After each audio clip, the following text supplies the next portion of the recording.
Hello, my beautiful children. Welcome you all to the most interesting biology live session on the wonderful platform of Avanti. So, today we are going to start a very interesting chapter, and that is related to human physiology. And the chapter name is Respiration and Circulation. Cool. So, let's begin then. तो क्या सीखेंगे इस chapter में? Chapter का नाम देखो क्या है, रिस्पिरेशन एंड सर्कुलेशन।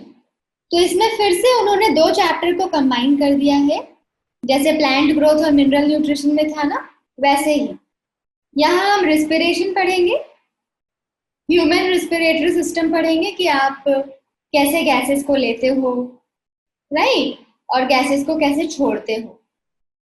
जैसे मैंने आपको बोला ना, सांस अंदर लो, सांस बाहर छोड़ो। तो कितना सांस आप अंदर लेते हैं, कितना अमाउंट ऑफ एयर आप लंग्स के अंदर लेते हैं, एंड कितना अमाउंट ऑफ एयर आप लंग्स के बाहर छोड़ते हैं, ये सब हम पढ़ेंगे इस चैप्टर में। अगर आप सांस अंदर लेते हैं तो वो कौन कौन सा स्ट्रक्चर है जो हेल्प करता है सांस अंदर लेने में। अगर आप सांस बाहर छोड़ते हैं तो कौन कौन सी चीजें हैं जो हेल्प करती है सांस छोड़ने में। मैकेनिज्म ऑफ ब्रीदिंग वो हम सीखेंगे इस चैप्टर में। क्या क्या सीखेंगे, समझ आ गया होगा क्या सीखेंगे, है ना। रेस्पिरेशन होता क्या है वो सीखेंगे। इसमें हम रेस्पिरेशन करते कैसे हैं आपको पता होगा।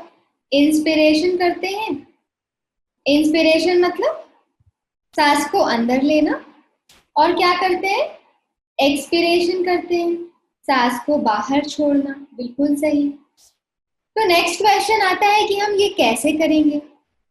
तो मैकेनिज्म ऑफ ब्रीदिंग सीखेंगे, मैकेनिज्म ऑफ ब्रीदिंग कि आखिर हम सांस अंदर कैसे लेते हैं, कौन कौन से मसल्स इन्वॉल्व है, कौन कौन से ऑर्गन्स इन्वॉल्व है, मैकेनिज्म ऑफ ब्रीदिंग में सीख लेंगे। और क्या सीखेंगे कि भाई उसको रेगुलेट कौन करेगा, रेगुलेशन ऑफ ब्रीदिंग। क्या आपका नर्वस सिस्टम इसको रेगुलेट करता है, अगर करता है तो कैसे करता है ना, रेगुलेशन। फिर इससे रिलेटेड आपको कोई बीमारी अगर हो जाए तो उसके बारे में जानेंगे, डिसऑर्डर्स, है ना। फिर और क्या सीखेंगे, हम कितना अमाउंट ऑफ एयर अंदर लेते हैं, कितना अमाउंट ऑफ एयर बाहर छोड़ते हैं, मतलब वॉल्यूम, कितना हम एयर को अंदर लेते हैं और कितना एयर को बाहर छोड़ते हैं। ठीक है, वॉल्यूम ऑफ एयर, जो भी रिस्पिरेशन में हम एयर को लेते हैं छोड़ते हैं, कितना लेते हैं, 1 लीटर लेते हैं, आधा लीटर लेते हैं, 350 ml लेते हैं, वो सीखेंगे कितना लेते हैं। ठीक है, अब इतना सीख जाओगे तो भाई करते कैसे हो ये चीज। पूरा एक सिस्टम है ना जो रिस्पिरेशन में हेल्प करता है, एंड वो सिस्टम है आपका, हम ह्यूमन के बारे में सीखेंगे। आप बोलोगे इसको ह्यूमन रिस्पिरेटरी सिस्टम। अभी हमारे केस में क्या है, कुछ ग्रुप ऑफ ऑर्गन होंगे जो रिस्पिरेशन को परफॉर्म करेंगे। जैसे आपका लंग्स हो जाएगा, लंग्स के अंदर एल्वियोलाई हो जाएंगे, आपका ब्रोंकाई होगा, ट्रैकिया होगा, नोज होगा, ये सब मिलके रिस्पिरेशन करेंगे। डायफ्रैगम होगा, है ना। तो ये सारा चीज आपका ह्यूमन रिस्पिरेटरी सिस्टम के अंदर आएगा। समझ आया ना हम क्या पढ़ने वाले हैं। गुंजन समझ आया आपको। गुंजन से हमारी बात नहीं हुई थी, राइट, सबसे बात हो गई थी, राइट। हाँ चलो बढ़िया है, बाकी सब पहले ज्वाइन किए थे क्लास। ओके चलो, so let's begin then, start करते हैं। ये सारी चीजें हम रिस्पिरेशन में सीखेंगे। सर्कुलेशन जब सीखेंगे तो बताएंगे, मैं आपको बताऊंगी कि एक्चुअली मैं उसमें क्या पढ़ाऊंगी। ठीक है, तो कोई डेफिनेशन बता दो ना, रिस्पिरेशन का कोई डेफिनेशन बता दो यार, बताओ बताओ, रिस्पिरेशन का कोई डेफिनेशन बताओ। क्या करेंगे हम, एक्चुअली हम क्या करना चाहते हैं? क्या करना चाहते हैं? हवा को अंदर लेते हैं और हवा में हम क्या लेना चाहते हैं? क्या हम ऑक्सीजन लेना चाहते हैं या कार्बन डाइऑक्साइड लेना चाहते हैं? हमारी विश क्या होती है? हमारा डिमांड क्या होता है, ऑक्सीजन या कार्बन डाइऑक्साइड? ऑक्सीजन। मतलब हम ऑक्सीजन को लेंगे, कुछ तो करते होंगे, हमारी बॉडी कुछ तो करती होगी इसको। हमारी बॉडी इस ऑक्सीजन को यूज करती है।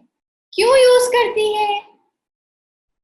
आप जो खाना खाते हो ना, जिससे आप ग्लूकोज निकालते हो, अब्सॉर्ब करते हो, उस ग्लूकोज को ये ऑक्सीजन तोड़ता है।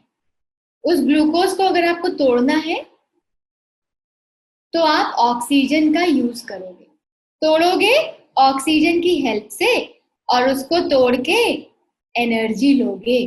तभी तो हम बोलते हैं ना, खाना खाओगे तो एनर्जी मिलती है। तो कैसे एनर्जी मिलती है? आपने खाना खाया, उस खाना को आपने बहुत सिंप्लीफाई कर दिया। कौन से सिस्टम से? डाइजेस्टिव सिस्टम से आपने उसको सिंप्लीफाई करा। अब वो ग्लूकोज को आपने भेज दिया, सेल्स को दे दिया। सेल्स को दिया, अब आपका सेल उससे एनर्जी निकालेगा। कैसे? ऑक्सीजन को यूज करेगा और उसको तोड़ेगा और उससे आपकी एनर्जी रिलीज होगी। तो ये है आपका रिस्पिरेशन। बिल्कुल सही प्रेरणा। तो what is respiration? It is, what is it? It is a biochemical process of oxidation. Oxidation मतलब हमें ऑक्सीजन देना पड़ेगा। किसको तोड़ते हैं? ऑर्गेनिक कंपाउंड को तोड़ते हैं, है ना, ग्लूकोज को। बेसिकली किसको तोड़ते हो? कार्बोहाइड्रेट, प्रोटीन्स, फैट्स, इनको तोड़ोगे। किस लिए तोड़ते हो? To get the chemical energy. और ये जो केमिकल एनर्जी है वो क्या है आपका? एटीपी आहे। क्या आहे? एटीपी आहे। तो हम रिस्पिरेशन क्यों करते हैं? ऑक्सीजन लेते हैं और ऑक्सीजन लेके क्या करते हैं? ऑर्गेनिक कंपाउंड को तोड़ते हैं।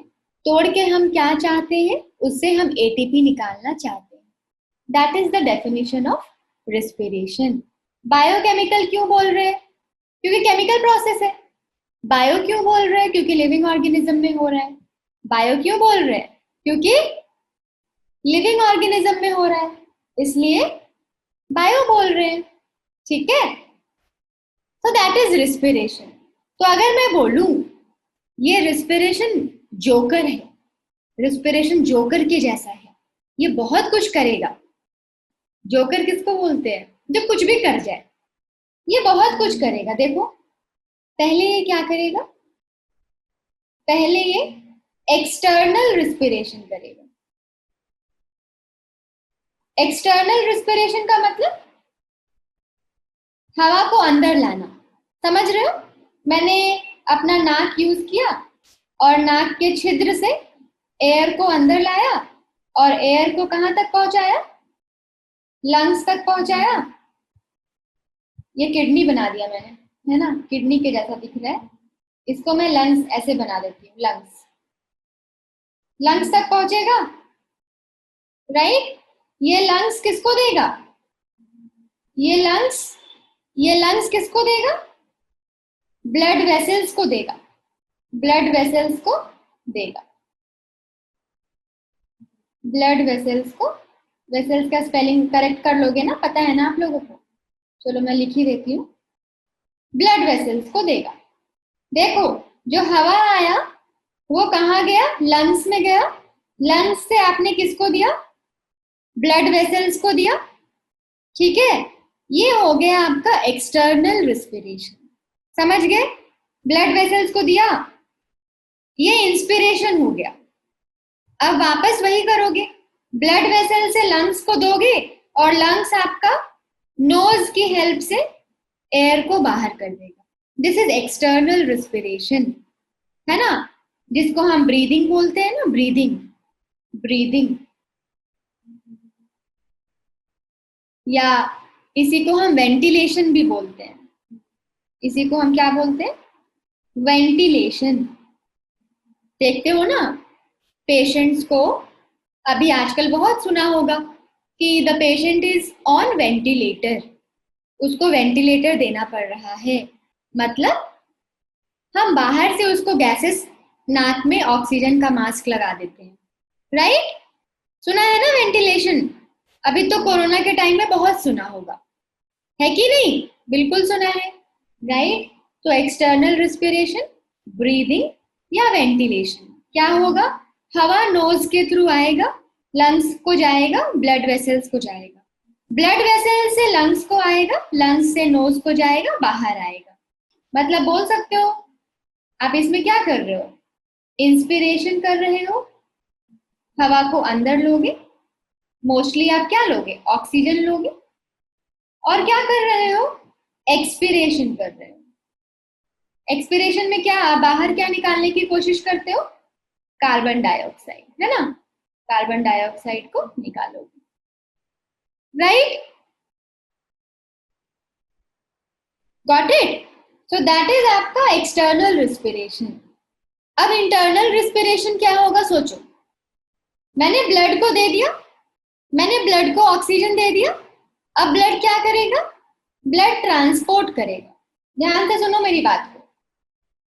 आपने नोज के थ्रू लिया, अच्छा थोड़ा अच्छा सा नोज बना देती हूँ, नोज के थ्रू लिया,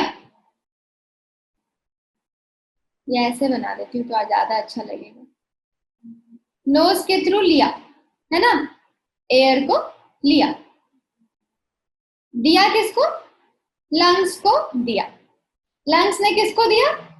ब्लड वेसल्स को दिया, ठीक है? अब ये ब्लड वेसल्स क्या करेगा? ये ब्लड वेसल्स क्या करेगा? ट्रांसपोर्ट करेगा, है ना? ले जाएगा जहां जरूरत होगी। जरूरत किसको है? आपका ऑर्गेनिक मॉलिक्यूल कहाँ है? सेल्स में है ना, सेल के अंदर है ना। तो जरूरत किसको है ऑक्सीजन की? आपके सेल्स को। किसको जरूरत है? आपके सेल्स को। ध्यान से सुनो, समझ नहीं आएगा पूछोगे, ठीक है? एकदम घबराना नहीं है, पूछना है, बेशरम होके पूछना है, ठीक है? चलो, ये ट्रांसपोर्ट करेगा, इतना तो समझ में आया कि आप ट्रांसपोर्ट करोगे, ब्लड वेसल्स के थ्रू ट्रांसपोर्ट करोगे, ब्लड के हेल्प से ट्रांसपोर्ट करोगे, एंड फाइनली इसको आप पहुंचा दोगे टिश्यूज में, है ना? टिश्यूज में आप ऑक्सीजन दे दोगे। समझ रहे हो? अब क्या हो रहा है? आपने ट्रांसपोर्ट करा और ट्रांसपोर्ट करके ऑक्सीजन को दे दिया टिश्यू को। किसको दे दिया? टिश्यू सेल्स को दे दिया। अब यहाँ पे क्या होने वाला है? अंदर में रिस्पिरेशन हो रहा है ना, यहाँ पे अब ऑक्सीजन यूज हो जाएगा, ऑक्सीजन यूज हो जाएगा, और ऑक्सीजन यूज करके आप ग्लूकोज को तोड़ लोगे, एटीपी बना लोगे। जब ग्लूकोज को तोड़ते हो तो क्या निकलेगा? एटीपी और कार्बन डाइऑक्साइड, है ना? तभी तो जानते हो ना कि हमारा बॉडी CO2 को रिलीज करता है। तो यहाँ पे हम क्या करेंगे? अंदर में रिस्पिरेशन करेंगे और क्या रिलीज करेंगे? एटीपी रिलीज करेंगे और कार्बन डाइऑक्साइड को रिलीज करेंगे। तो ये कार्बन डाइऑक्साइड को वापस आप किसको भेजोगे? ब्लड वेसल को भेजोगे, ये वापस लंग्स को भेजेगा, ये वापस एनवायरनमेंट को भेज देगा। कुछ समझ आ रहा है? तो इंटरनल रिस्पिरेशन हम सीख रहे हैं, जिसमें ब्लड वेसल्स ब्लड दे दिया है टिश्यू को।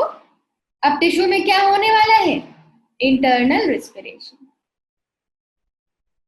इंटरनल रिस्पिरेशन आपने ट्रांसपोर्ट करा और इंटरनल रिस्पिरेशन होगा। तो ये इंटरनल रिस्पिरेशन कहाँ हो रहा है? देखो, क्या मैं बोल सकती हूँ ये सेल और टिश्यू में हो रहा है? क्या मैं बोल सकती हूँ ये सेल और टिश्यू में हो रहा है? यस और नो?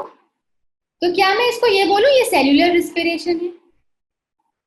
सेल्यूलर रिस्पिरेशन है, मतलब सेल के अंदर हो रहा है। यस और नो? क्या मैं बोल सकती हूँ सेल के अंदर हो रहा है सेल्यूलर रिस्पिरेशन? आप सेल्यूलर रिस्पिरेशन का मतलब समझ सकते हो अब? क्या मैं बोल सकती हूँ सेल्यूलर रिस्पिरेशन में एटीपी का रिलीज होता है? क्या मैं ऐसा बोल सकती हूँ कि सेल्यूलर रिस्पिरेशन में हम ऑर्गेनिक मॉलिक्यूल को ऑक्सीजन की हेल्प से तोड़ते हैं और हमें मिलता है कार्बन डाइऑक्साइड, और एटीपी। ये एटीपी तो हम यूज कर लेंगे और ये कार्बन डाइऑक्साइड फिर से बाहर भेज देंगे। कुछ समझ रहे हो क्या हुआ?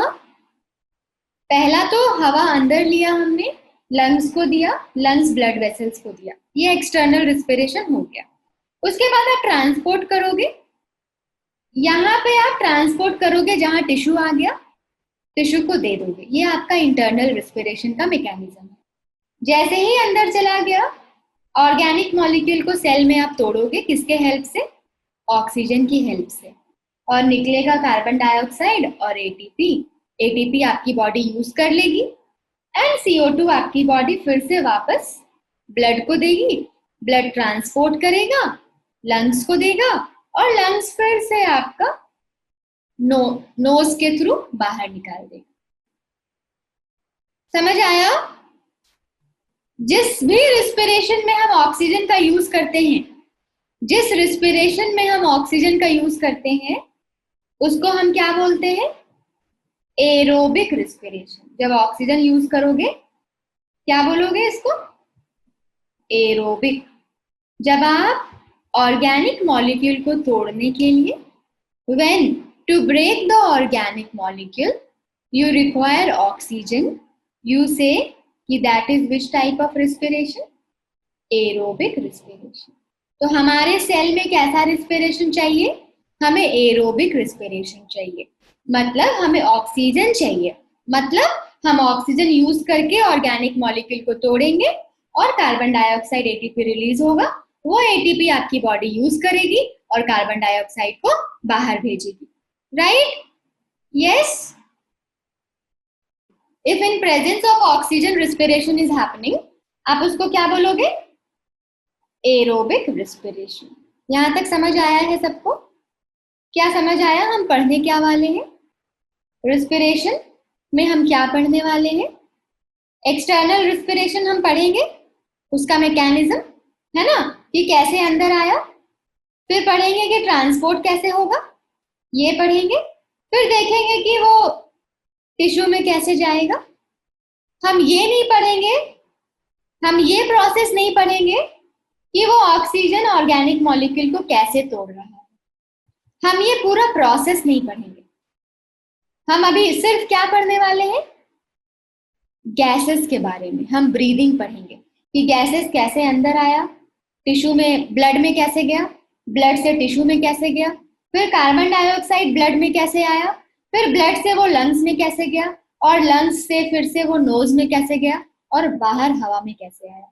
हम ये पढ़ने वाले हैं। हम ये प्रोसेस नहीं पढ़ेंगे। वो ब्रेक करके एटीपी कार्बन डाइऑक्साइड दे रहा है, वो कैसे दे रहा है वो नहीं सीखेंगे। कैसे दे रहा है वो हम इस चैप्टर में नहीं सीखेंगे। ठीक है? Got it? हमें बस गैसेस के बारे में पढ़ना है कि वो गैसेस कैसे अंदर आ रहा है और कैसे बाहर जा रहा है, ब्रीदिंग के बारे में। ठीक है? समझ गए? ओके। तो सेल्यूलर रिस्पिरेशन आपको समझ आ ही गया होगा। अगर मैं सेल्यूलर की जगह बोल दूं, सेल्यूलर को हटा के सिर्फ बोलूं रिस्पिरेशन, तो ज्यादा अच्छे से आपको समझ आएगा कि आप इसको एक्सटर्नल और इंटरनल में डिवाइड कर सकते हो। ठीक है? All right. Now why should we respire all the time?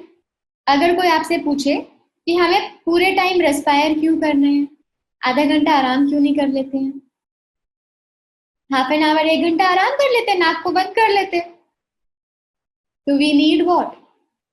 Energy. अगर हमको एनर्जी चाहिए, बिल्कुल सही सामने, अगर एनर्जी चाहिए हमें, तो एनर्जी कहाँ से मिलेगा? जब तक हम ऑक्सीजन देंगे नहीं, एनर्जी एनर्जी नाही मिलत। ठीक है?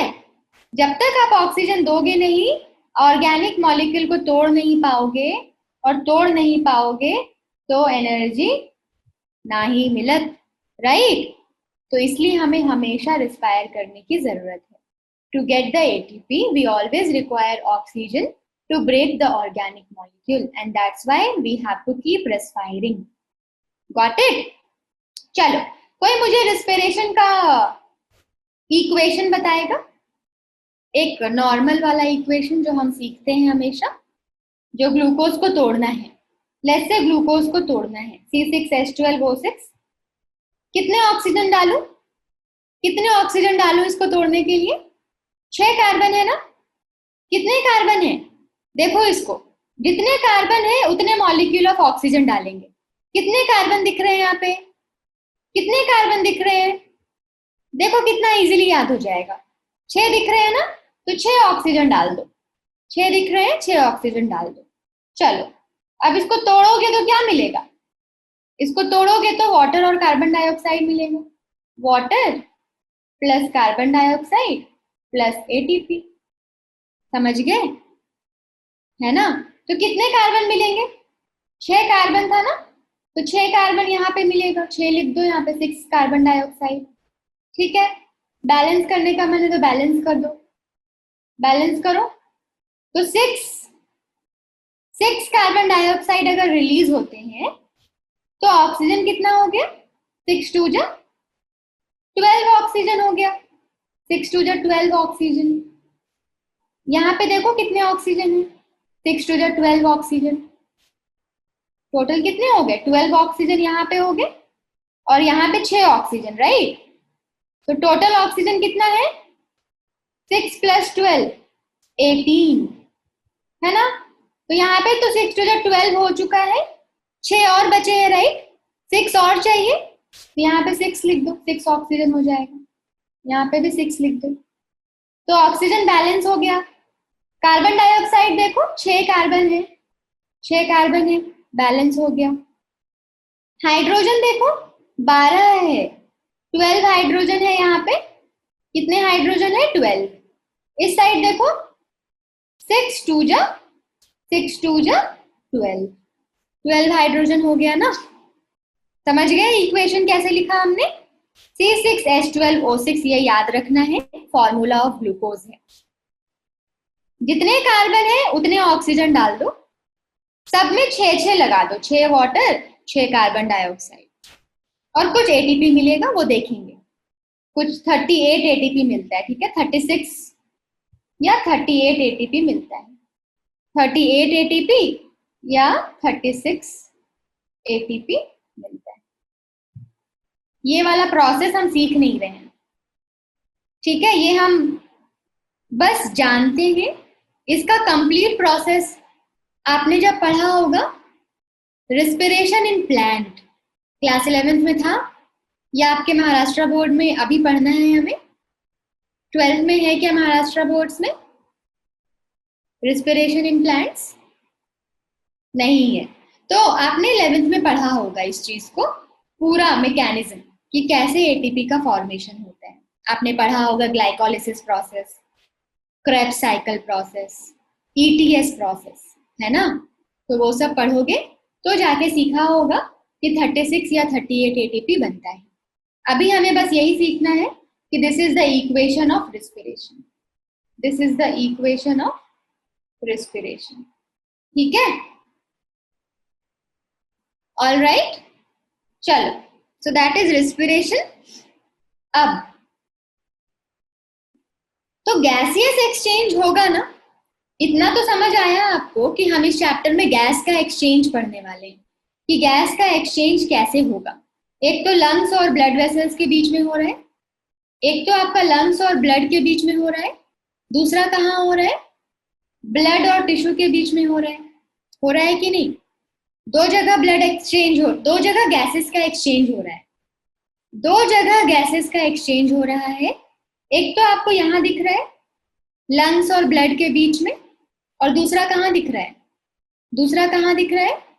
ब्लड और टिश्यू के बीच में दिख रहा है ना, दो जगह exchange, right?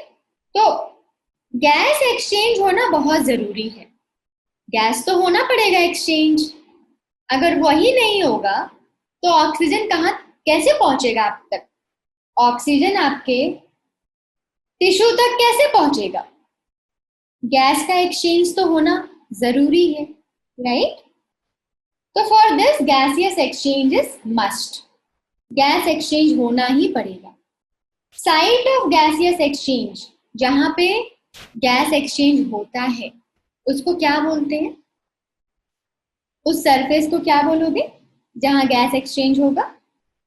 What will you be calling that surface? Respiratory surface. क्या बोलोगे? बहुत सिंपल है मैम, जहां पर रिस्पिरेशन होगा उसको हम बोलेंगे रिस्पिरेटरी सरफेस। क्या बोलोगे? Respiratory surface. समझ रहे हो ना? हम उसको रिस्पिरेटरी सरफेस बोलेंगे। अब ये रिस्पिरेटरी सरफेस के कैसे होने चाहिए features? What features the respiratory surface should have? उनके पास रिस्पिरेटरी सरफेस है, उसका फीचर कैसा होना चाहिए ताकि वो अच्छे से एक्सचेंज कर सके गैसेस का? वो पतला होना चाहिए, मोटा होना चाहिए? सोचो। मोटा एकदम रहेगा तो क्या एक्सचेंज इजीली होगा? सोचो। थिन होना चाहिए या थिक होना चाहिए? अगर थिन होना चाहिए तो क्लिक ऑन यस। अभी अभी ज्वाइन किए राइट? मुस्कान भी लेट ज्वाइन की है, Tanzila also, Vaibhav also, Vaishnavi also, they have join little late, है ना? थिन होना चाहिए ना? बिल्कुल सही, थिन होना चाहिए। सोचो, यहाँ पे मुझे एक्सचेंज कराना है, हाँ? ये एल्वियोलाई है, मान लो ये लंग्स का एल्वियोलाई है और यहाँ पे ब्लड वेसल्स है। तो क्या वहां पे ब्लड वेसल्स होने चाहिए या ब्लड वेसल्स नहीं होने चाहिए? ब्लड वेसल्स होने चाहिए मतलब वैस्कुलराइज्ड। ब्लड वेसल होना मतलब वैस्कुलराइज्ड, वहां पे वैस्कुलर टिश्यूज है। नहीं होना मतलब ब्लड वेसल्स नहीं है। तो जहां पे आपको एक्सचेंज कराना है वहां ब्लड वेसल्स होने चाहिए या नहीं होने चाहिए? अगर होने चाहिए तो यस पे क्लिक करो। बिल्कुल होने चाहिए राइट, तभी तो एक्सचेंज होगा ना। वहां का सरफेस एरिया क्या ज्यादा रखना चाहिए या एकदम छोटा सा रखना चाहिए? सोचो, सरफेस एरिया ज्यादा रखना चाहिए या कम रखना चाहिए अगर एक्सचेंज करना है तो? अगर हमें गैसियस एक्सचेंज करना है तो ज्यादा से ज्यादा अगर करना है तो सरफेस एरिया बड़ा रखोगे, इतना बड़ा रखोगे तो ज्यादा होगा, या छोटा रखोगे तो ज्यादा होगा? बड़ा रखोगे तभी ज्यादा होगा ना। तो सरफेस एरिया हमें कैसा रखना है? बड़ा रखना है राइट, बिग। अब जब एक्सचेंज करना है तो उसको मॉइस्ट रखोगे, मॉइस्ट रखोगे ना तो जल्दी जल्दी एक्सचेंज होगा। लिक्विड लिक्विड लिक्विड जल्दी जल्दी एक्सचेंज हो जाएंगे, तो उसको मॉइस्ट होना चाहिए। और क्या, मान लो ऑक्सीजन को भेजना है, मुझे ऑक्सीजन देना है इसको, तो इसका मेम्ब्रेन जो है वो परमिएबल होना चाहिए ऑक्सीजन के लिए या इम्परमिएबल होना चाहिए? परमिएबल का मतलब उसको अलाउ करना चाहिए या अलाउ नहीं करना चाहिए? सोचो। परमिएबल होना चाहिए ना? बिल्कुल परमिएबल होना चाहिए। समझ गए? तो क्या क्या नेचर है उसका? थिन होना चाहिए, ब्लड वेसल्स होने चाहिए, सरफेस एरिया ज्यादा होना चाहिए, मॉइस्ट होना चाहिए, परमिएबल होना चाहिए। समझ गए ना? TVSMP, है ना? इसका जो आपको अगर ट्रिक बनाने का मन है तो बनाओ, अदरवाइज आपको ऐसे भी याद होना चाहिए कि वो पतला होना चाहिए, उसके सरफेस एरिया बड़े होने चाहिए, ब्लड वेसल्स होने चाहिए, मॉइस्ट होना चाहिए और परमिएबल होना चाहिए। ठीक है? ओके चलो, अब थोड़ा सा बता देती हूँ मैं कि प्लांट में गैसियस एक्सचेंज कैसे होता है। हम पढ़ रहे हैं गैसियस एक्सचेंज राइट? तो प्लांट में गैसियस एक्सचेंज कैसे होता है? उनके पास तो बहुत अच्छा स्ट्रक्चर है। नोज है उनके पास? नोज है उनके पास? नहीं है क्या नोज? संजय ने अभी ज्वाइन किया है। संजय, क्या प्लांट के पास नोज है? निरंजन, क्या प्लांट के पास नोज है? सोचो। नहीं है ना? तो प्लांट के पास कुछ तो है। वो क्या है? स्टोमेटा। पहला तो स्टोमेटा है उनके पास, गैसेस एक्सचेंज कर लेता है आराम से। लीफ पे उसका स्टोमेटा प्रेजेंट होगा, वहां से गैसेस एक्सचेंज कर लेगा। अगर बड़े बड़े स्टेम हो गए स्टेम से भी गैसियस एक्सचेंज करना है। Bark of the tree, stem के ऊपर बार्क होता है ना, जो डेड पार्ट होता है, स्टेम के ऊपर बार्क होता है जो डेड पार्ट होता है। तो बार्क में भी ओपनिंग होती है, बार्क में भी ओपनिंग होती है, एंड उसको लेंथी सेल्स बोलते हो। क्या बोलते हो? Lengthy cells. तो प्लांट में गैसियस एक्सचेंज कहाँ से होता है? स्टोमेटा से होता है और लेंथी सेल्स से होता है। हमारे बॉडी में कहाँ से होता है वो हम सीखेंगे। प्लांट का भी थोड़ा सा सीखना था हमें कि प्लांट में स्टोमेटा होता है एंड प्लांट में लेंटी सेल्स होते हैं जो हेल्प करते हैं किस चीज में? एक्सचेंज ऑफ गैसेस में। हमारा मेन मकसद है ह्यूमन बीइंग के बारे में सीखना, लेकिन हमें थोड़ा थोड़ा अपने से जो नीचे वाले ऑर्गेनिजम्स हैं उसके बारे में भी जानना चाहिए। सबको याद है ना एनिमल किंगडम, पीके, याद है? पीके टेल्स पर क्या है सीक्वेंस, सबको याद है? Porifera, right, coelenterata, then ctenophora, then platyhelminthes, then aschelminthes, then annelida, then arthropoda, then mollusca, then echinodermata, then hemichordata, then chordata. तो हमें इनके बारे में भी थोड़ा थोड़ा जानना चाहिए कि ये कैसे गैसियस एक्सचेंज करते हैं, समझे? ये सारा नॉन कॉर्डेटा है, राइट, बट सबके सब लिविंग है ना, कोई डेड है क्या? सबके सब लिविंग है। एनिमल किंगडम में पढ़ा था ना हमने, नॉन कॉर्डेटा एंड कॉर्डेटा, सबके सब लिविंग है, बिल्कुल लिविंग है, राइट। सबके सब कैसे हैं? लिविंग है। तो सबके बारे में थोड़ा थोड़ा जान लेंगे कि क्या उनके पास लंग्स है। सोचो, लंग्स है, सबके पास तो नहीं होगा ना, जो एकदम डेवलप नहीं है, जैसे पॉरीफेरा, कुछ याद है? पॉरीफेरा में कैनाल सिस्टम होता था, मस्त, वो कैनाल सिस्टम से ही अपना काम करेंगे, पानी के थ्रू ही गैसियस एक्सचेंज भी करेंगे। ऑस्टियापोड्स था, बिल्कुल सही है ना। तो उसके लिए एक टेबल है, ठीक है, आपका एक टेबल दिया हुआ है, उस टेबल को आप गो थ्रू कर सकते हो कि हमारे लोअर ऑर्गेनिजम्स में उनका रेस्पिरेटरी ऑर्गन क्या है। From Porifera to what? All the organisms except human being. आपको थोड़ा थोड़ा जानना चाहिए कि वो कैसे रिस्पायर करते हैं, क्या बॉडी सरफेस से करते हैं या फिर क्या उनके पास कोई ऑर्गन स्ट्रक्चर डेवलप हुआ है। तो you have to go through this, ठीक है। एक बार बस देख लेना, जैसे इंसेक्ट वगैरह के बारे में पता है ना आपको, उनके पास ट्रैकियल ट्यूब होते हैं, बहुत लोगों के पास बुक लंग होता है, बुक गिल्स होता है। पूरा एक्वेटिक जो होगा ना, बिल्कुल सही, जो एक्वेटिक ऑर्गेनिज्म होंगे उनका बॉडी सरफेस से सब कुछ हो जाएगा। जो छोटे एक्वेटिक ऑर्गेनिज्म होंगे, जैसे आपका हो गया प्रोटोजोआ, प्रोटिस्टा, स्पॉन्जेस, सिलेंट्रेटा, ये सब छोटे छोटे ऑर्गेनिज्म हैं, तो उनका बॉडी सरफेस से ही एक्सचेंज ऑफ गैसेस हो जाते हैं, ठीक है। मोस्टली जो आपका इनवर्टिब्रेट है, जो इनवर्टिब्रेट होते हैं उनका बॉडी सरफेस से हो जाता है, ठीक है ना? ओके, बिल्कुल नहीं है, देखो अर्थवर्म में कहाँ है, उनकी भी बॉडी सरफेस से होता है, अर्थवर्म में भी बॉडी सरफेस से होता है, देखो यहाँ लिखा है, राइट। ओके, सो इसको एक बार you will go through, you can go through now also, एक बार देख लो, गो थ्रू इट वंस, तब हम आगे बढ़ेंगे ह्यूमन के बारे में। अगर कुछ समझ नहीं आता है तो पूछो मुझसे। रेस्पिरेटरी सिस्टम, आदमी का रेस्पिरेटरी सिस्टम, ओके।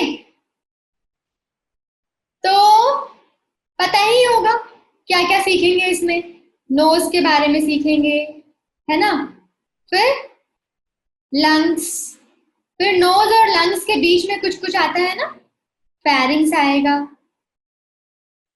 लैरिंग्स आएगा, राइट, ट्रैकिया आएगा, फिर आप लंग्स के बारे में सीखोगे, राइट।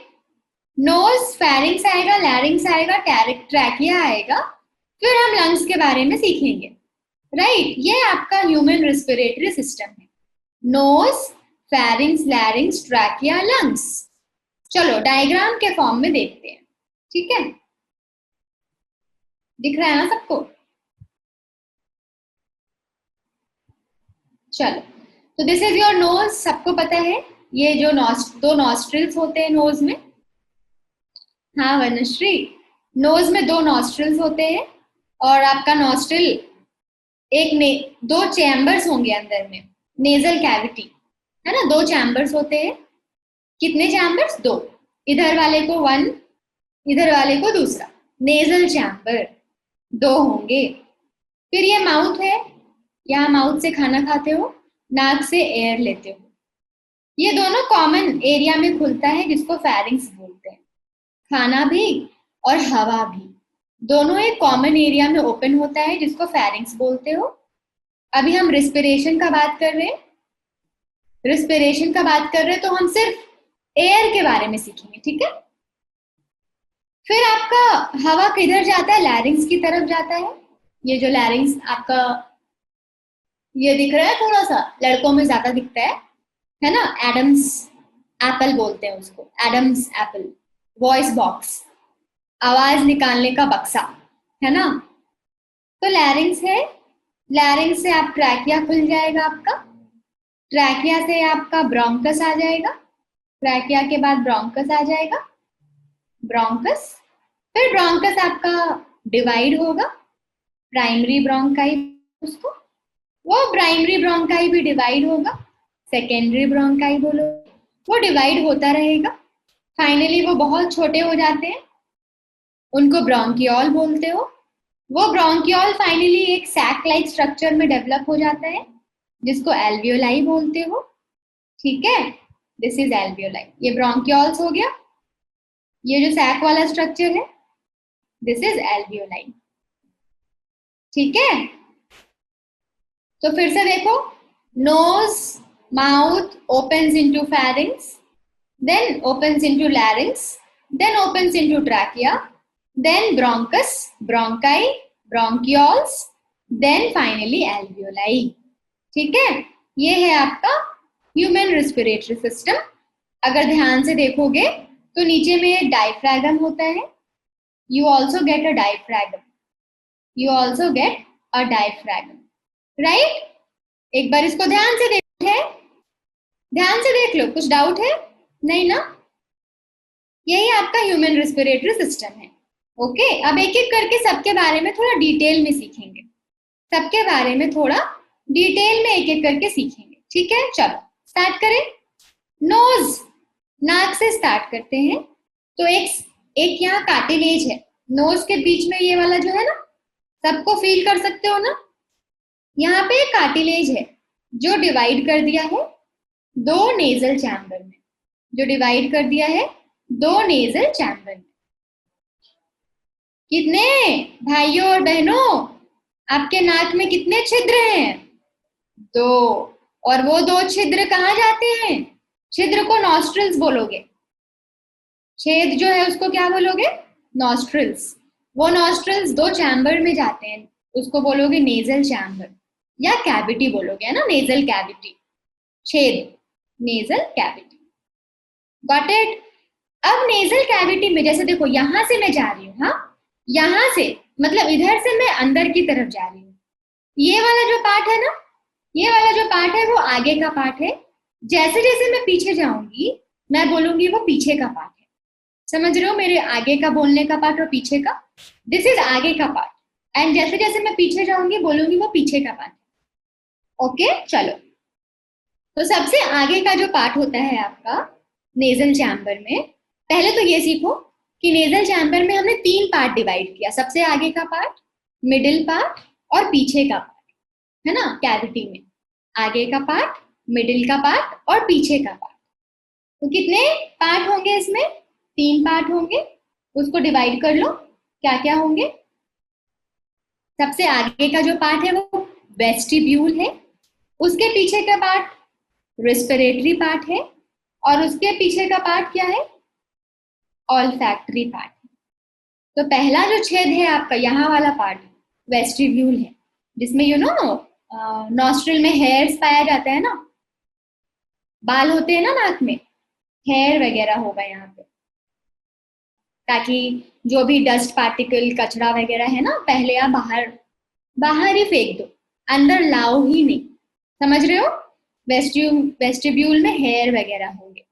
ओके, फिर रिस्पिरेटरी पार्ट में क्या होगा, रिस्पिरेटरी पार्ट में क्या होगा, आप जो जैसे हवा को लेकर जा रहे हो, हाँ, कितने प्रेशर में हवा जाना चाहिए, कितना मॉइस्चर होना चाहिए, हम उस हवा को रेगुलेट करेंगे, उसमें मॉइस्चर को ऐड करेंगे, ठीक है, उसका टेम्परेचर मेंटेन करेंगे, कितना टेम्परेचर होना चाहिए, वो सब मेंटेन करेंगे रिस्पिरेटरी पार्ट में। फिर फाइनली जब इतना कर लोगे ना, तो फिर वो पीछे वाली पार्ट में जाएगा और आपको स्मेल आएगा। जब किसी चीज को स्मेल करते हो तो ऐसे करते हो क्या, ऐसे करते हो या ऐसे करते हो, स्मेल करते हो तो ऐसे करते हो ना, क्यों, आप किसी भी चीज को अंदर तक ले जाते हो तब आपको स्मेल आता है, अंदर पहुंचता है, राइट। तो ऑल्फैक्टरी आपका सबसे अंदर वाला पार्ट है। अंदर में सबसे अंदर में क्या है, ऑल्फैक्टरी पार्ट है, जिससे आपको स्मेल का रिसेप्टर्स प्रेजेंट होंगे, जिससे आपको स्मेल का पता चलेगा। ओके, तो नेजल चैम्बर की कहानी खत्म हो गई है। नेजल चैम्बर कहाँ खुलेगा आपका, फेरिंग्स में खुलेगा। ये नेजल चैम्बर कहाँ खुलेगा, फेरिंग्स, यहाँ से पाइप है, मतलब यहाँ से यहाँ पाइप है, अंदर से कहाँ खुलेगा, फेरिंग्स में खुलेगा, ठीक है, फेरिंग्स। तो फेरिंग्स पता ही होगा आपको, फेरिंग्स के बारे में तो कहानी पता ही है कि फेरिंग्स अगर नाक खुलता है ना, जहां पे नाक वाला खुलता है उस एरिया को बोलोगे नेजोफेरिंग्स। माउथ वाला भी फेरिंग्स में खुलता है ना, खाना खाते हो वो भी फेरिंग्स में खुलता है, उसको क्या बोलोगे, ओरोफेरिंग्स, उसको ओरोफेरिंग्स बोलोगे। और जब गला आवाज की तरफ जाओगे ना, जो ये वाला पार्ट, उसको लैरिंजोफेरिंग्स बोलोगे। तो फेरिंग्स के कितने रीजन्स हो गए, नाक वाला पार्ट नेजोफेरिंग्स, मुंह वाला पार्ट ओरोफेरिंग्स, आवाज वाला पार्ट लैरिंग्स वाला पार्ट लैरिंजोफेरिंग्स, ठीक है। तो आपका जो फेरिंग्स है वो 3 पार्ट में डिवाइडेड होता है। फेरिंग्स के पार्ट में कभी सुना है कि ना टॉन्सिल हो गया है, मुझे आवाज में घर्षण हो रही है, भारी हो गया है आवाज, टॉन्सिल हो गया है मुझे, कभी ऐसा हुआ है किसी के साथ, आई एम वेरी श्योर कि सबके साथ हुआ है कि टॉन्सिल हो गया है, सुना होगा, बोलते भी होगे मैम टॉन्सिल हो गया, सर टॉन्सिल हो गया है, ठीक है। तो टॉन्सिल होना क्या होना, वो ऑलरेडी है आपके बॉडी में, ऑलरेडी टॉन्सिल्स आपके बॉडी में है। अगर उस टॉन्सिल में इन्फ्लेमेशन हो जाए तब आप बोलते हो टॉन्सिल हो गया। आखिर में एक्चुअल वर्ड आपको क्या यूज करना चाहिए, टॉन्सिलाइटिस। एक्चुअल वर्ड क्या यूज करना चाहिए, टॉन्सिलाइटिस। भेजे में गया, बुझ तो पारी, टॉन्सिलाइटिस। टिस का मतलब मैंने हमेशा बताया है कि टिस का मतलब क्या होता है, टिस का मतलब क्या होता है, जल्दी बताओ, इन्फ्लेमेशन। तो जब आपका टॉन्सिल में इन्फ्लेमेशन हो जाए तो उसको हम टॉन्सिलाइटिस बोलते हैं, ठीक है,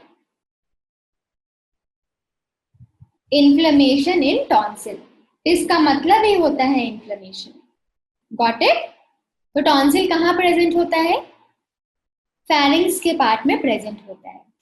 तो फेरिंग्स के पार्ट में लिम्फोइड ऑर्गन होते हैं जिनके पास WBC बहुत ज्यादा होता है। लिम्फोइड ऑर्गन का मतलब इनके पास WBC बहुत होता है, व्हाइट ब्लड सेल्स, लिम्फोसाइट बहुत ज्यादा होता है, ठीक है, इनके पास लिम्फोसाइट बहुत होता है, मतलब WBC होता है। और आपको पता है कि WBC इन्फेक्शन में आपको हेल्प करता है, राइट। तो अगर आपको किसी बैक्टीरिया का इन्फेक्शन हो गया, मान लो खाना खाया, खाना में कुछ बैक्टीरिया था, पानी पिया, पानी में कुछ बैक्टीरिया था, तो फेरिंग्स वाले पार्ट में क्या है, WBC है, मतलब क्या है, लिम्फोइड ऑर्गन है, मतलब क्या है, वही टॉन्सिल्स है, तो वो फाइट करेगा। मान लो इतना फाइट कर रहा है कि उसको मुश्किल हो रही है, तो उसमें स्वेलिंग हो जाती है कि भाई मैं थक गया काम करते करते अब, और वही आपका टॉन्सिलाइटिस है। अगर आप किसी ऐसे बैक्टीरिया से झगड़ा कर रहे हैं आपका बॉडी, तो आपको टॉन्सिल हो जाता है। Okay, so what is tonsil? Lymphoid organs of the pharynx, that is called as tonsil. Inflammation in the tonsil is called as tonsillitis. यहाँ तक समझ आया है सबको? Pharynx है आपका कौन सा बक्सा? आपकी आवाज का बक्सा. It is voice box. What is larynx? Larynx is the voice box. ठीक है, साउंड बॉक्स. तो गिटार बजाया है कभी? अगर गिटार बजाया होगा तो इसका आंसर मिल जाएगा कि हम वॉइस को कैसे प्रोड्यूस करते हैं. How is voice produced? Voice को कैसे प्रोड्यूस करते हो? गिटार. अच्छा, गिटार में आवाज आती है ना, गिटार में आवाज कैसे आती है? उसके स्ट्रिंग्स को क्या करते हो आप? उसके स्ट्रिंग्स को क्या करते हो? हिट करते हो, वाइब्रेट करते हो ना, उसके स्ट्रिंग्स को हिट करते हो, ऐसे ऐसे हिट करते हो, वाइब्रेट करते हो ना. वैसे ही आपका जो लैरिंग्स है ना, मान लो ये वाला इमेज ना देखो, ये जो लैरिंग्स है आपका, दिस इज द लैरिंग्स. आपका लैरिंग्स ना बहुत सारे कार्टिलेजेस से बना है. आपका लैरिंग्स किससे बना है? बहुत सारे कार्टिलेज से बना है. उसमें से एक कार्टिलेज का नाम है थायरॉइड कार्टिलेज, है ना. उसमें से एक कार्टिलेज का नाम है, एक्चुअली टोटल 9 कार्टिलेज है. Thank you Vanashree.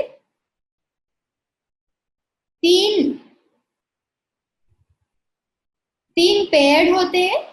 पेयर्ड मतलब 6 हो गए.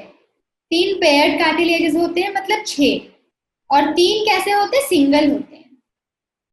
तो टोटल 6 + 3 कितने कार्टिलेज होंगे? टोटल आपके लैरिंग्स में 9 कार्टिलेजेस होते हैं. आपके लैरिंग्स में कितने कार्टिलेजेस है? आपका जो आवाज का बक्सा है, कितने कार्टिलेज है? 9. 3 पेयर्ड होंगे मतलब एक ही 2-2 बार होगा, और 3 अकेले अकेले होगा. इसमें से एक कार्टिलेज का नाम है थायरॉइड कार्टिलेज. इसमें से एक कार्टिलेज का क्या नाम है? Thyroid cartilage. इसी थायरॉइड, ये जो थायरॉइड है ना, इसी थायरॉइड कार्टिलेज को हम जब बाहर थोड़ा निकल जाता है ना, जो मेल के केस में ज्यादा दिखता है आपको, जब बाहर थोड़ा सा निकलता है ना, प्रोमिनेंस गले में, उसी को हम बोलते हैं एडम्स एप्पल. उसी को हम क्या बोलते हैं? Adam's apple.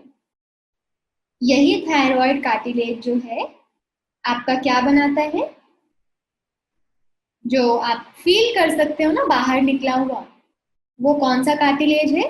थायरॉइड कार्टिलेज है. उसी को हम क्या बोलते हैं? एडम्स एप्पल बोलते हैं. तो कौन से कार्टिलेज को एडम्स एप्पल बोलते हैं? थायरॉइड कार्टिलेज को एडम्स एप्पल बोलते हैं. जो कहाँ मिलता है? बॉयज में मिलता है. बॉयज में बहुत ज्यादा मिलता है, गर्ल्स में भी होता है, लेकिन आप लड़कों में उसको ज्यादा देखोगे निकला हुआ. समझे? तो लैरिंग्स में कार्टिलेजेस हैं, जैसे आपके स्ट्रिंग्स है ना गिटार में, वैसे तो लैरिंग्स के जो कार्टिलेजेस है अंदर में, बीच बीच में जैसे स्ट्रिंग्स में गैप होते हैं ना, वैसे उसमें भी गैप है. तो इसको हम वोकल कॉर्ड बोलते हैं. जैसे गिटार में कॉर्ड बोलते हो ना, कौन सा कॉर्ड प्रेस करे, ABCD, कौन सा कॉर्ड प्रेस करना है, वैसे ही आपके लैरिंग्स में भी कॉर्ड है, वोकल कॉर्ड बोलते हैं. क्या बोलोगे इसको? Vocal cords. तो इस वोकल कॉर्ड में, गिटार में आप उसको हिट करते हो, राइट? लैरिंग्स में क्या हिट करेगा जाके उसको? आप अंदर हाथ डाल के हिट करोगे उसको? नहीं. अंदर क्या जा रहा है? नाक के थ्रू अंदर क्या ले रहे हो? हवा हवाई. कहते हैं मुझको हवा हवाई. क्या देते हो? हवा. तो हवा से वाइब्रेट करोगे वोकल कॉर्ड को, समझे? Air will vibrate the vocal cord, और जैसे जैसे वाइब्रेट होगा उसके अकॉर्डिंग आप अपने टंग को, लिप्स को यूज करते हो और आवाज वैसा वैसा निकलता है, समझे? That is लैरिंग्स। Got it? आपका लैरिंग्स है जो वॉइस बॉक्स है जिसमें वोकल कॉर्ड्स होते हैं, जिसमें वोकल कॉर्ड्स होते हैं, वोकल कॉर्ड्स होते हैं। इस वोकल कॉर्ड्स को क्या करते हो? वाइब्रेट करते हो। किससे वाइब्रेट करते हो? हवा से, एंड इससे साउंड का प्रोडक्शन होता है। ऑब्वियसली जैसा आप टंग को यूज करोगे, लिप्स को यूज करोगे, वैसे वैसे साउंड प्रोड्यूस होगा, है ना? तो वोकल कॉर्ड प्रोड्यूस करते हैं साउंड को, ठीक है? किससे बने हैं ये? कार्टिलेजेस से बने हैं। Got it? लैरिंग्स, ये हो गया आपका, मान लो मैंने ये लैरिंग्स बनाया, ठीक है? ठीक है, लैरिंग्स का जो ओपनिंग है ना, जिससे हवा अंदर घुस रहा है, लैरिंग्स की ओपनिंग को क्या बोलते हो? What is the opening of larynx called as? Opening of larynx? ना ना ना वनश्री, गलती हो गई आपसे। ओपनिंग ऑफ लैरिंग्स को ग्लॉटिस बोलते हैं। ये जो ओपनिंग है ना, जिससे हवा अंदर जा रहा है, उसको ग्लॉटिस बोलते हो, समझे? अब खाना खाते हो, जब भी खाना खाते हो तो ये ग्लॉटिस को बंद कर देते हैं हम। जब भी खाना खाते हो तो हम ग्लॉटिस को बंद कर देते हैं ताकि इसमें खाना अंदर ना चला जाए। उस ग्लॉटिस को कवर करने के लिए जो कवरिंग होती है, उसको हम क्या नाम दे? जल्दी बताओ, क्या नाम दे? Epiglottis, very good. ग्लॉटिस के ऊपर है तो एपिग्लॉटिस बोलेंगे। ग्लॉटिस के ऊपर धार धार धार धार धार क्या बोलेंगे? एपिग्लॉटिस बोलेंगे। ये भी कार्टिलेज का बना होता है। ये भी किसका बना होता है? कार्टिलेज। थोड़ा फ्लेक्सिबिलिटी चाहिए ना। अब बोलोगे मैम बोन क्यों नहीं है? बोन आपका बहुत टफ होता है ना, बोन आपका बहुत हार्ड स्ट्रक्चर होता है। हमें फ्लेक्सिबिलिटी चाहिए, जल्दी खुलो जल्दी बंद हो, है ना? वोकल कॉर्ड वाइब्रेट होना चाहिए, तो हमें फ्लेक्सिबिलिटी चाहिए। इसलिए हमारा पूरा लैरिंग्स वाला स्ट्रक्चर जो है वो कार्टिलेज का बना हुआ है, कार्टिलेज का। तो एपिग्लॉटिस का फंक्शन क्या है? What is the function of epiglottis? It prevents the entry of food into the trachea, है ना? लैरिंग्स के बाद आप देखोगे, लैरिंग्स के बाद ये कहाँ ओपन होता है? ट्रैकिया में ओपन होता है। ट्रैकिया को क्या बोलते हो? ट्रैकिया को क्या बोलते हो? हवा वाला पाइप, हवा जा रहा है ना उसमें, विंड पाइप। तो एपिग्लॉटिस प्रिवेंट करता है, it prevents the entry of food inside the trachea. Trachea में फूड को अंदर नहीं आने देगा। Prevents the entry of food into trachea, समझे? विंड पाइप मतलब वो हवा जाना है वहां पे, खाना को नहीं जाना, समझे? कभी कभी ऐसे होता है ना, बोलते हैं लोग खाते खाते बात मत करो। खाते खाते बात करते हो तो क्या होता है? हवा बहुत जब बोलोगे तो हवा चाहिए ना बोलने के लिए, तो खाते खाते बोलते हो तो हवा जाना चाहिए, तो उसके लिए एपिग्लॉटिस खुल जाता है। जब एपिग्लॉटिस खुल जाता है तो चांसेस है कि खाना गलती से ट्रैकिया में जाएगा और आप सरक जाओगे। सरक जाते हो ना कभी कभी खाते खाते, बोलते लोग, लोग बोलते हैं कि कोई याद कर रहा है। सुने हो ये चीज? हमारे तरफ ऐसे बोलते हैं नॉर्थ में, मैं जहां से बिलोंग करती हूँ, कि अगर खाते खाते कोई सरक जाए तो लोग बोलते हैं कि आपको कोई सरकना, मतलब वही आछी थोड़ा वो वाला, पता है ना जो मैं बोल रही हूँ?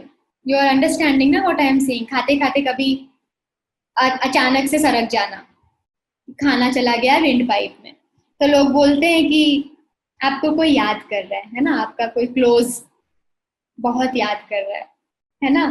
लेकिन ऐसा नहीं है। रीजन क्या है? रीजन क्या है? कि खाना चला गया है विंड पाइप में, है ना? आप बहुत तेज बन रहे थे, है कि नहीं? तेज बन रहे थे, बोल रहे थे, तो चला गया खाना विंड पाइप में, तो निकालो उसको, तो वो खाना ऐसे प्रेस करके बाहर निकलता है। ठीक है, तो ये कहानी है आपकी लैरिंग्स की, गॉट इट, वॉइस बॉक्स की। लैरिंग्स कहाँ ओपन होता है, अभी सिखाया मैंने। लैरिंग्स कहाँ ओपन हो गया, लैरिंग्स किधर ओपन होगा, बोलने का, बोलने का। लैरिंग्स कहाँ ओपन होगा, विंड पाइप में। क्या बोलोगे, ट्रैकिया बोलोगे। 10 से 12 सेंटीमीटर लंबा होता है ना, 10 से 12 सेंटीमीटर लंबा होगा। आपका जो थोरैसिक कैविटी है ना, उसके आधा तक जाएगा। ये थोरैसिक कैविटी पूरा डायफ्रागम तक होता है, राइट, पूरा डायफ्रागम तक आपका थोरैसिक कैविटी है, तो उसके आधा तक जाएगा, half thoracic cavity, half thoracic cavity तक ट्रैकिया होगा। ठीक है, mid thoracic cavity. All right, trachea में आपको क्या मिलेगा, कार्टिलेज मिलेगा। कार्टिलेज क्यों रहता है, प्रोटेक्शन के लिए, ताकि हम पकड़ के रखें, उसमें हवा जाना है ना, हवा जाना है तो वो खुला होना चाहिए ना, खुला रहेगा तब तो हवा जाएगा। अगर मैं उसको बंद कर दूं, अगर मैं उसको चिपका दूं, तो हवा जाएगा क्या, नहीं जाएगा ना। तो हमेशा मुझे उसको पकड़ के हवा जाने के लिए जगह देना है, तो उसको पकड़ के कौन रखेगा, दोनों तरफ से कार्टिलेज, है ना, कार्टिलेज उसको पकड़ के रखेगा ताकि हवा अंदर जाए। तो कार्टिलेज कैसा शेप दिख रहा है, कैसा शेप दिख रहा है, ऐसा दिख रहा है ना, सी। तो सी शेप कार्टिलेज होते हैं, ये इनकम्प्लीट होता है, पूरा सर्कल सर्कल नहीं होगा, पूरे ट्रैकिया में नहीं होगा, सिर्फ ऊपर से होगा, सिर्फ ऊपर से उसको खींच के रखेगा, वो इनकम्प्लीट होता है, ऐसा नहीं होगा। ठीक है, तो बोलोगे कि इनकम्प्लीट क्यों होता है मैम, इनकम्प्लीट इसलिए होता है क्योंकि मान लो आपका यहाँ ट्रैकिया है, ट्रैकिया के जस्ट पीछे पता है क्या है, ट्रैकिया के जस्ट पीछे क्या है, ट्रैकिया के जस्ट पीछे आपका कौन सा पाइप है, कौन सा पाइप है, कौन सा, हाँ, फूड पाइप है, इसलिए पीछे उनका फूड पाइप है, इसलिए पीछे में कार्टिलेज नहीं होता, सिर्फ आगे में फ्रंट पार्ट में कार्टिलेज होता है, इसलिए वो इनकम्प्लीट है, समझे। तो there are 16 to 20 cartilages which prevent the collapse, collapse का मतलब वो ऐसे चिपकना नहीं चाहिए, it will prevent the collapsing, है ना। ट्रैकिया में हम क्या रखेंगे,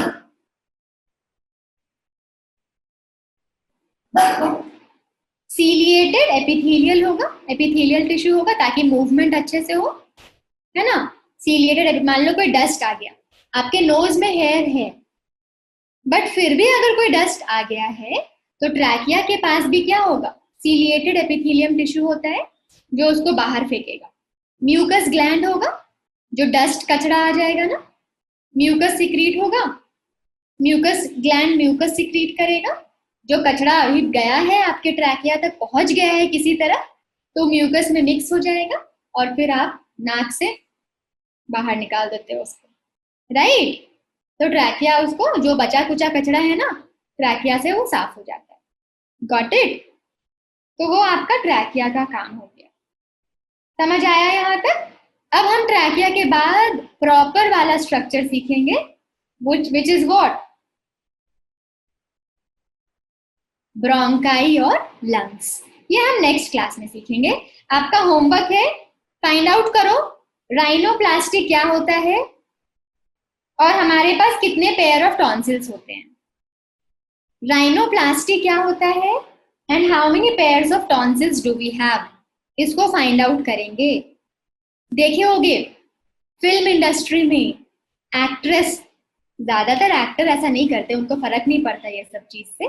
शिल्पा शेट्टी एंड ऑल सुना है, शिल्पा शेट्टी ने अपने नाक का ऑपरेशन कराया है बहुत बार, सुना है, प्लास्टिक सर्जरी कराते हैं लोग कि मेरे को ऐसा नाक चाहिए, मेरे को वैसा नाक चाहिए, लोग अपने नाक से कभी खुश होते ही नहीं है। यहाँ कौन कौन अपनी नाक से खुश है कि मेरा नाक बहुत अच्छा है, how many of you are very happy with your nose, very happy with your nose, कि मेरा नाक बहुत अच्छा भगवान ने दिया है। कौन बहुत खुश है अपनी नाक से? ऋषि इज वेरी हैप्पी।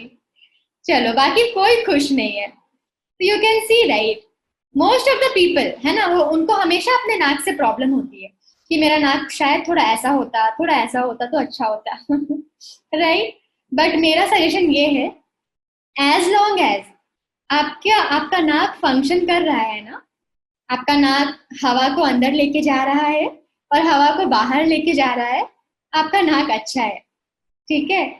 अगर ऐसा नहीं होता है तो लोग दो चीजों में राइनोप्लास्टी की तरफ लोग जाते हैं। पहला, जिनको अपना नाक का स्ट्रक्चर चेंज कराना है तो राइनोप्लास्टी कराते हैं। दूसरा, अगर नाक में कुछ हड्डी वड्डी डेवलप है, मान लो अंदर में ना थोड़ा हड्डी डेवलप हो गया जिससे लोगों को सांस लेने में प्रॉब्लम हो रही है, तब भी लोग राइनोप्लास्टी कराते हैं। मतलब नाक का ऑपरेशन को बोलते हैं राइनोप्लास्टी, नाक की सर्जरी को बोलते हैं राइनोप्लास्टी। काव्या अंडरवेंट अ सर्जिकल प्रोसीजर। काव्या? कौन सी काव्या? रोशनी, कौन काव्या? एक्ट्रेस काव्या क्या? एक्ट्रेस काव्या की बात कर रहे हो? कौन सी काव्या की बात कर रहे हो? एक्ट्रेस की बात कर रहे हो? श्रीदेवी ने भी किया था, हाँ श्रीदेवी ने भी किया था। हाँ, तो मोस्टली आप देखोगे कि जब एक्टर एक्ट्रेस के पास पैसे बहुत हो जाते हैं तो आप देखोगे कुछ ना कुछ लिप सर्जरी करा लेंगे, फिर नोज की सर्जरी, ये कॉमन है। नोज और लिप्स की सर्जरी कॉमन है, मतलब कराते हैं और घटिया हो जाते हैं। प्रियंका चोपड़ा ने लिप सर्जरी कराई है, राइट? प्रियंका चोपड़ा ने लिप सर्जरी कराई है ना? तो एज लॉन्ग एज उनका फंक्शन चल रहा है, काम अच्छे से हो रहा है, क्यों करना, है ना? राइट। तो मैंने एक आंसर तो दे दिया आपको कि राइनोप्लास्टी क्या है।